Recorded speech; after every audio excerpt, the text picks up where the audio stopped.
চট্টগ্রাম মহানগরী শুধুমাত্র বন্দর নগরী নয়, শুধুমাত্র বাণিজ্যিক রাজধানী নয়, এটি এক সুদীর্ঘ সংগ্রামী ইতিহাস আর প্রতিরোধের রাজধানী।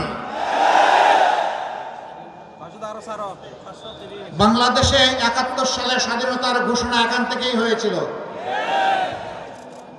আপনাদেরই এক গর্বিত সন্তান সবার আগে চিৎকার দিয়ে বলেছিলেন উই রিবর্ন। তিনি হচ্ছেন এলডিপির সম্মানিত সভাপতি ডক্টর কর্নেল অলি আহমদ বীর বিক্রম।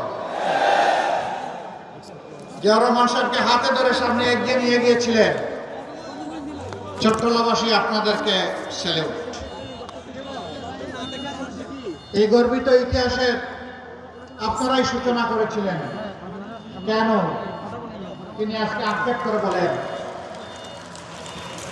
আমি লড়াই করেছি রণাঙ্গনে, আমি জাতীয়তাবাদী দল গঠনে আমি ছিলাম দ্বিতীয় ব্যক্তি জিয়াউর রহমান সাহেবের পরে। তিনি এখন বলেন আমি এখন বিএনপিতে নাই, আমি থাকতে পারি না, কারণ এটি জিয়াউর রহমান সাহেবের বিএনপি নয়। তিনি বলেন এটি বেগম জিয়ারও বিএনপি নয়। তিনি আরেকটি কথা বলেন, সেটা আমি বলতে চাই না, তার মুখ থেকে আপনারা শুনে নেবেন।